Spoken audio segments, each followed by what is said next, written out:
오늘 또 주님 사모하는 마음 가운데 주의 제단에 나와 하나님께 예배드리는 성도 여러분, 하나님께서 베풀으시는 은혜와 축복 받아 누리는 복된 시간이 되시기를 주님의 이름으로 축원을 드립니다. 오늘은 환경주일입니다. 그리고 내일 모레면 대통령 선거일이죠. 어떻게 투표를 하셨는지요? 이 주일 중에 절반은 아마 투표를 하신 것 같습니다. 나라의 지도자를 잘못 선택하면 국가의 정치, 경제, 외교, 사회 전반에 걸쳐서요 얼마나 어렵게 되는가에 대해서 윤석열 정부가 그것을 잘 보여준 예가 아닌가 싶습니다. 지난 12.3 비상겸 선포로 촉발되지 있어서요 대통령이 탄핵되어지고 새로운 대통령을 뽑는 선거를 이제 앞두고 있습니다. 한 6개월 동안 정말 우리들이 수없이 많은 이야기들이 오고 가는데요. 이번엔 정말 잘 선택해야만 하겠습니다. 선거 과정에 대해서 여러 가지 이모저모로 말들이 난무를 하는데요. 선거 기간 동안 하고 싶은 말들이 저도 굴뚝같이 많이 있었지만 그러나 우리 신앙인들이 좀 새겨 들어야 할 말이 있어서 함께 이 시간 나눠보고자 합니다. 선거운동 기간 동안에 제가 귀에 확 들어왔던 단어는 모 후보가 5.18 미혹을 참배 갔다가 광주 시민들로부터 거부를 당할 때요 외치는 소리가 방송 화면에 그대로 저한테 들려오더라고요. 저도 호남 사람입니다. 그러면서 서로 사랑해야 합니다. 배려해야 합니다 하는 목소리가 그대로 확 들려오더라고요. 근데 저는 그 목소리가 거슬렸습니다. 아이고 저거 잘못됐네 라는 생각이 들려왔습니다. 왜요? 그가 하는 말인즉슨 틀린 말은 아니죠. 서로 사랑해야 합니다. 배려해야 합니다. 그도 그럴 것이 우리 성경에 있는 말씀이잖아요. 성경에 예수님께서 가르쳐 주신 말씀입니다. 근데 그가 하는 외침 속에서는요 들려오는 소리는 왜가 아이고 잘못됐네 라는 제 느낌을 가졌던 이유가 그게 그렇습니다. 단어 자체는 맞는 말인데 그가 하는 의도가 맥락이라고 하죠. 맥락이요. 나를 사랑해 주세요. 나를 배려해 주세요 라고 하는 외침으로 들려오기 때문에 그렇습니다. 우리들이 사랑해야 합니다 라는 성서의 가르침은 진리죠. 사랑해야 당연하죠. 그러나 나를 사랑해 주세요, 나를 배려해 주세요 하는 것은 옳지 않는 발언이라는 이야기입니다. 그럼 뭡니까? 나를 사랑해 주세요가 아니라 내가 먼저 사랑해야 될 줄로 믿습니다. 그게 신앙적인 자세입니다. 그가 사랑을 받든 안 받든 이해하든 오해하든 나는 그저 사랑하면 되는 것이죠. 그냥 나를 사랑해 주시오라고 애걸복걸하는 그런 자세는 올바르지 않다는 겁니다. 6월 5일은 세계 환경의 날입니다. 우리 교단은 6월 첫 주를 환경주로 계속 지키고 있죠. 우리는 기후위기의 시대에 살고 있습니다. 기후위기에 대한 심각성에 대한 전 세계 과학자들이요 계속 경고를 하고 있습니다. 어떤 과학자들은 2030년 멀지도 않습니다. 2030이면 이제 5년 후죠. 5년 후에 지구의 멸망을 우려하기도 합니다. 그만큼 지금 우리 지구가 위기에 처해 있다는 거죠. 심각하다는 겁니다. 기후위기가 심각하다는 소리는 수없이 많이 듣긴 하는데 우리 피부에 좀 와닿지는 않습니다. 오늘 또 그 모양이고 내일 또 그 모양이고 어제도 그 모양이니 뭐가 바뀐 것이도 없는데 뭐가 이렇게 심각해져 라는 생각들을 가지게 된 것이죠. 좀 더 피부에 와닿는 이야기로 제가 말을 돌려서 설명을 하자면 우리 몸의 온도를 생각해 보시길 바랍니다. 우리 몸의 온도가 정상인 것은 36.5도이죠. 우리가 다 알고 있는 그런 몸의 온도입니다. 그런데 여기에 1도가 올라가면 어떻게 됩니까? 여러분 어떻게 알고 있습니까? 당연히 열이 나게 되어 있습니다. 그리고 이 컨디션은 피곤해지세요. 지쳐갑니다. 나빠집니다. 거기서 1도가 더 올라가면요 식은땀이 흐르고요 일어서거나 움직이는 활동도 제대로 할 수 없게 되어진답니다. 그게 누워 있어야만 하는 형태로 열이 나면은 이게 온도가 올라가면은 그렇게 되어진다는 것이죠. 그리고 좀 더 올라가면은 이제 급히 응급실에 가서 해열제를 주사를 맞아야만이 해결이 되어집니다. 반대로 1도가 내려가면 어떻게 되십니까? 우리는 못 느끼지만 학자들에 의하면은 암 발병 확률이 급격히 올라가는 그런 부작용을 겪게 된다고 그랬습니다. 더 내려가면 어떻습니까?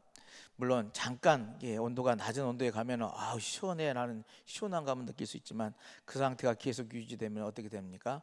저체온증으로 사망에 이르게 되진다는 겁니다. 지구가 주어지는 우리가 살기에 합당한 그런 온도가 있어야 할 텐데 그렇지 못하고 계속 매년 온도가 올라간다고 이야기하는데요. 그럴 경우는 정말 위기가 될 수밖에 없다는 것이죠. 지구 온난화가 왜 이렇게 심각해져 가는 것입니까?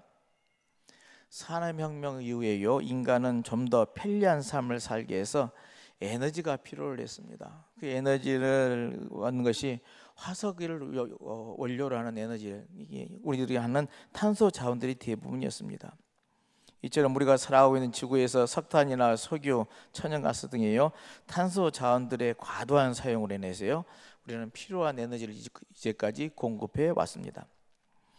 이는 자연스럽게 이것을 에너지를 얻는 대신 또 이산화탄 대기에 이산화탄소를 발출하게 되고요, 열을 배출해서요, 지구 온난화를 촉진시켜온 원인 중에 가장 큰 원인이라는 이야기입니다. 지구가 더워지니 그 더위를 이겨내기 위해서 우리는 어떻게 합니까? 또 에어컨을 틉니다. 에너지를 더 사용하게 되지는 것이죠. 그 결과가 더 더워지는 이 악순환이요, 계속 반복되고 있다는 겁니다. 우리들의 편리하게 살기 위해서 에너지를 쓰고 그 에너지 내에서 이제 지구 온도가 올라가니 더 시원해지기 위해서 또 에너지를 쓰게 되는 상황이 되지고 말았다는 것이죠. 우리 옛말에 말 타면 종 부리고 싶다는 말이 있습니다.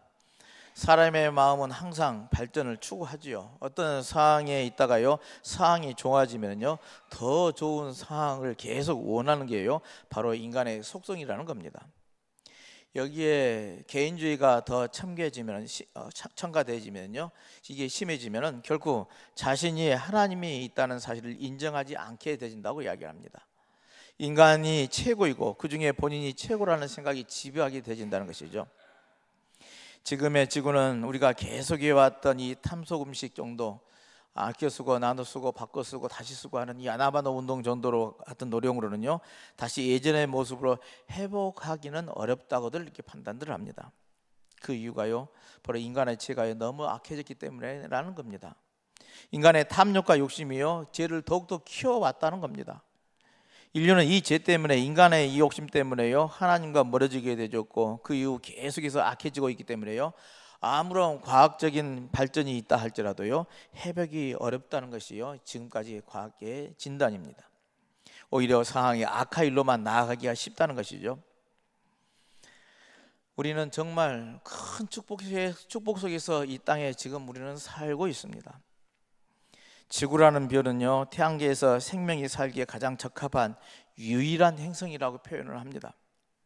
태양과 적절한 거리에 있어서요, 너무 뜨겁지도 않고요, 춥지도 않고요, 공전에서 1년에 걸리고 자전에서 하루가 걸리면서요, 춥지도 덥지도 않는 이렇게 생명이 살기에 잘 활동할 수 있는 그런 행성이요, 바로 지구라는 행성이라는 겁니다.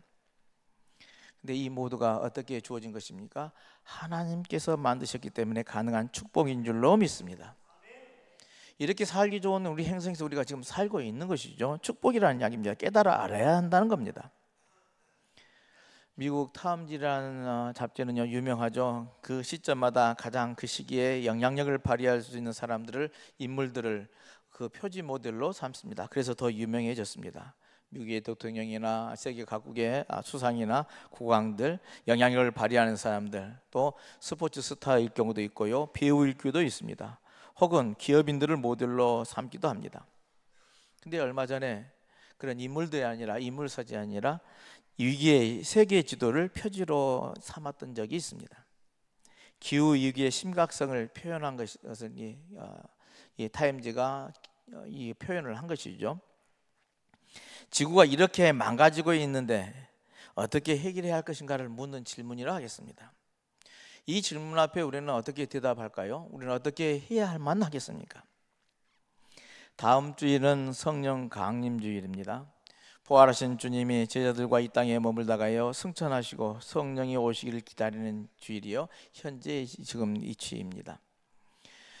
예수님께서는 부활하시고 40일 동안 사시다가 승천하셔서 이제 10일 후에 성령 강림절에 성령으로 우리에게 임하여 주십니다. 근데 이런 시기에 오늘 새 본문의 말씀은 우리를 지키시는 인도하시는 하나님에 대해서 우리들이 전해주고 있습니다. 오늘 예배드리는 저와 여러분 모두는요, 우리를 지키시고 인도하시는 이 주님의 손길을 만나야만 하겠습니다. 그 주님을 만나는 소중한 시간이 되시기를 주님의 이름으로 축원을 드립니다. 저는 오늘 주시는 이 새 본문을 묵상하면서요, 하나의 키워드로 이렇게 압축하고 연결을 해봤습니다. 그게 오늘 말씀의 제목인데요, 생명의 통로라는 이 단어로 키워드로 오늘 말씀을 연결을 시켜봤습니다. 먼저 우리 몸은 어디가 여러분은 중심이라고 생각하십니까? 저는 배꼽이라고 생각을 합니다. 가만히 아이를 생각해보면, 갓난 태아를 생각해보면 이해가 가시죠. 엄마의 뱃속에 안에서 자라는 이제 태아 안에서요, 배꼽에 연결되는 이 생명의 통로인요, 태조를 통해서 엄마로부터 그 생명을 공급받습니다. 영양도 공급받고 생명도 유지되어지고요, 그렇게 살아서 자라나게 되진 것이죠. 이 태조는 정말 소중한 생명의 줄이라 하겠습니다. 근데 우리 모두는 다 이런 경험을 가지고 있죠. 어머니의 태에서 낳기 때문에 모든 것이 갖고 있는데 우리는 의식하지는 못합니다. 알지는 못합니다. 그러나 문화인류학자들은요, 이것을 우리들의 무의식 속에 다 잠겨 있었어요. 우리가 알고 있는 것으로 이렇게 이해를 합니다. 문화인류학자에 하면은 이것이 무의식에 깊이 있었어요. 고대인들은 세상의 중심을요, 우주의 배꼽으로 여기고요, 그곳에 사원을 지었다는 것입니다. 왜요? 어느 종교에도 마찬가지인데요, 그곳이 하늘과 땅을 잇는 곳이라고 생각을 했다는 겁니다. 신과 인간을 연결하는 생명의 통로로 여겨왔다는 것이죠. 그런 이 말씀에 비춰보면 오늘 말씀이에요, 이 생명의 통로에 관한 것이라고 저는 이해가 되어 봤습니다. 오늘 구약의 말씀이 야곱은요, 형 에서를 피해서요, 하란으로 향합니다. 근데 어떤 곳에 야곱이 하룻밤을 머물게 되는데, 그날 밤 꿈에요, 야곱은 하늘에 이르는 사닥다리를 보게 되집니다. 사닥다리에 쭉 층계가 있고 거기에 이제 천사들이 오르락 내리락 한 것을 보았던 것이죠. 그리고 주님이 그 사다리 위에 서서요, 야곱에게 자기의 할아버지 아브라함과 아버지 이삭을 돌보신 하나님이라고 계시를 해줍니다. 그리고 그 천사는 야곱이 어디로 가든지 지켜주시고 땅을 주시겠다 약속까지 해주시죠. 눈을 뜬 야곱은 두려워해서 이곳이 바로 하나님의 집이다, 여기가 바로 하늘로 들어가는 문이라고 고백을 합니다. 그래서 다음날 아침 야곱은 자기가 베고 잔 돌을 세워서 성별하고 그것을 베델이라, 하나님의 집이라 부른 다음에요, 하나님께 소원 기도를 하고 예배를 드리죠. 야곱 일생에서요, 그 인생의 여정에서 우주의 배꼽에 섰던 것이죠. 여기서 하늘과 땅을 잇는 사다리, 생명의 태조를 보았다는 겁니다. 그리고 거기서 하나님의 은총을 공급받았다는 것이죠. 도망자 신세였던 야곱이 여기서 생명의 통로를 만나고 생명의 태조를 그곳에서 하나님으로부터 새 힘을 얻었다는 겁니다. 오늘날도 우리는 하나님을 만나고 예배하는 자리, 그곳이 생명의 통로인 줄로 믿습니다. 우리가 하나님을 만나기에 모였고 그 하나님을 예배하는 자리가 바로 생명의 통로라는 겁니다. 그 생명의 통로를 통해서 하나님은 생명의 능력을 우리에게 주시는 것이죠. 로마서는 그리스도에 대한 설명이 나옵니다. 그리스도는 우리의 중보자이시다라고 선언을 합니다. 그는 부활하셔서 하나님 오른편에 계시면서요, 우리를 위해서 대신 기도해 주십니다. 여기서 중보자 그리스도는요, 생명의 통로가 되시더란 겁니다. 하나님과 우리를 이어주는 자, 바로 예수 그리스도가 하시는 일인 것이죠. 특별히 오늘 본문 로마서는 우리 다 읽지는 않았지만은 그리스도가요, 탯줄처럼 묘사되십니다. 바울은 그 무엇도 우리를 그리스도 사랑에서 끊을 수 없다고 선언을 합니다. 그 그리스도 안에 있는 하나님의 사랑에서요, 우리를 끊을 수 없다고 이게 표현을 한 거죠. 그리스도라는 생명의 통로를 통해서요, 우리는 하나님의 사랑에 강력하게 연결되어 있다는 겁니다. 생명의 탯줄, 우리 아이들의 탯줄처럼 우리는 그리스도를 통해서 이게 연결되는데, 이게 끊어질 수가 없는 하나님과 우리의 관계라는 겁니다. 그게 누구에게 오는 겁니까? 예수를 그리스도 고백하는 믿는 자에게 예수님이 생명의 통로가 되어 주셔서 우리를 지키시고 돌보시고 새 힘을 주실 줄로 믿습니다. 요한복음 말씀은 예수님께서 잡히시기 전에 하신 제자들을 위한 중보의 기도입니다. 예수님은 제자들을 위해서 중보자로서의 기도를 하시죠. 자기가 지상에 없을 때에도 이제 제자들을 지켜주시고 하나 되게 해달라고 기도를 합니다. 이 기도 또한 생명의 통로라고 저는 읽습니다. 기도를 통해서 우리는 우리를 하나님께 열어드리고요, 하나님은 그 뜻과 은총으로 공급해 주신다는 그런 말씀입니다. 그러기에 우리는 중보자 그리스도의 이름으로 예배 가운데 우리의 중보 기도를 드리고 있는 것이죠. 우리가 기도할 때 우리는 누구 이름으로 기도하십니까? 내 이름으로 기도하지 않고 예수 그리스도의 이름으로 기도합니다. 예수님이 우리의 중보자가 되시기 때문에 그렇습니다. 예수님이 생명의 통로가 되어서요, 우리를 하나님과 연결시키기 때문에 그렇습니다. 예수님의 기도는 제자들의 파송으로 이어져 갑니다. 아버지께서 나를 세상에 보내신 것 같이 나도 그들을 세상에 보낸다 하십니다. 하나님은 예수님을 세상에 보내서요, 중보자 그리스도가 되게 하셨습니다. 마찬가지로 예수님은 제자들을 세상에 보내십니다. 또한 그들을 세상을 위한 중보자로 세우시더란 겁니다. 하나님과 세상을 이는 탯줄로 삼으시기 위해서 우리를 세상에 보내신다는 겁니다. 기후위기의 시대, 나라의 미래를 결정하는 대통령을 뽑는 이 시기에요, 우리는 어떤 역할을 해야 할까요? 늘 말씀드리자면 가만히 있으면요, 우리는 넓은 길로 가게 되어져 있습니다. 왜냐하면 사람들은 쉽고 편한 길을 선택하기 때문에 그렇습니다. 어렵고 힘든 길, 좁고 험한 길을 가려 하지는 않습니다. 그러나 우리는, 하나님의 백성은, 믿음의 사람은, 그리스도인은 의식적으로 이 생명의 길을 걸어가야 할 줄로 믿습니다. 넓고 편한 길의 끝은 무엇입니까? 멸망의 길이란 겁니다. 좁고 험한 길의 끝은 생명의 길이기 때문에 그렇습니다. 지난 금요일이요, 우리 교회 목회자 가족 수련회로 다녀왔습니다. 평상시에는 잘 가보지 못한 완도 청산도와요, 해남을 둘러보고 왔습니다. 그중 해남에요, 군사 독재 시절 저항신으로 알려졌던 김남주 시인의 생가도 다녀왔습니다. 생가 건너체에 있는 생가라 해봤자 영랑생가보다 더 못하게 조그맣게 이제 의미를 부여했고, 또 여러 시인이다 보니 시비가 있고 그랬는데요, 그 중에 한쪽 건너체의 벽면에요, 나의 칼이여 나의 피여라는 시인의 시가 펼침하게 크게 걸려져 있었어요. 눈에 띄었고 그 시의 내용이 내 눈길을 끊었습니다. 그 시의 일부를 인용해 봅니다. 토지여 나는 심는다 그대 살찐 가슴 위에 언덕 위에 골짜기에 평화 능선 위에 나는 심는다 평등의 나무를. 그러나 누가 키우랴 이 나무를 누가 와서 지켜주랴. 신이 와서 신의 입김으로 키우랴. 바람이 와서 지켜주랴. 누가 지키랴. 왕이 와서 왕의 군대가 와서 지켜주랴. 부자가 와서 부자들이 만들어 놓은 법관이 와서 지켜주랴. 천만에 나는 놓는다.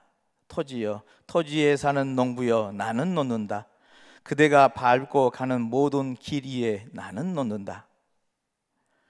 평등의 세상을 꿈꾸는 시인은요, 그 평등의 세상을 누가 만들어주지 않는다고 선언을 합니다. 그리고 그 길을 민중이 나 스스로 그 길을 만들어 가야 한다고 절규를 하고 있는 것이죠. 제가 그 뒷부분들은 너무나 자극적에서 인용을 다 하지 않았는데요, 이 시의 제목이 나의 칼이여 나의 피여입니다. 그만큼 이 시인은 목숨을 걸어놓고요, 이 길을 간다고 표현을 했던 것이죠. 기후위기 시대, 나라의 미래를 결정하는 대통령 선거를 앞두고 우리는 정말 생명의 통로가 되어져야만 하겠습니다. 남이 해주기를 기다려서는 안 된다는 말씀입니다. 좁고 험한 길을 의식적으로 선택해서 가야만 합니다. 그래야 생명의 길이 열리게 될 줄로 믿습니다.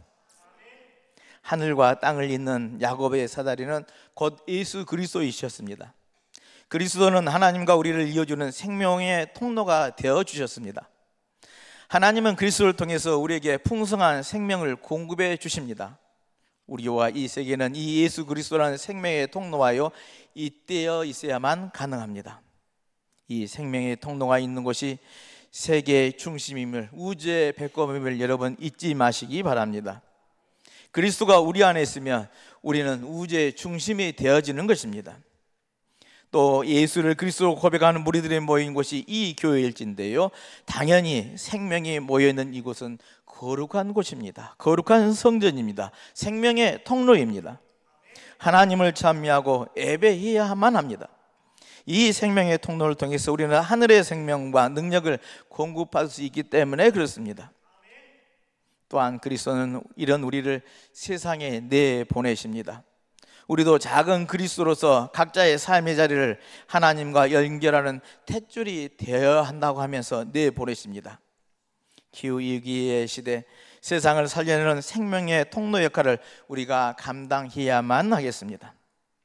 남이 해주기를 기다리지 말고 내가 먼저 나서서 생명의 통로를 통해 하나님을 만나고, 생명의 통로를 통해서 하나님이 주시는 생명의 능력을 공급받고 세상을 살려내기에 쓰임받는 이 생명의 탯줄, 생명의 통로가 되시기를 다시 한번 주님의 이름으로 축원을 드립니다.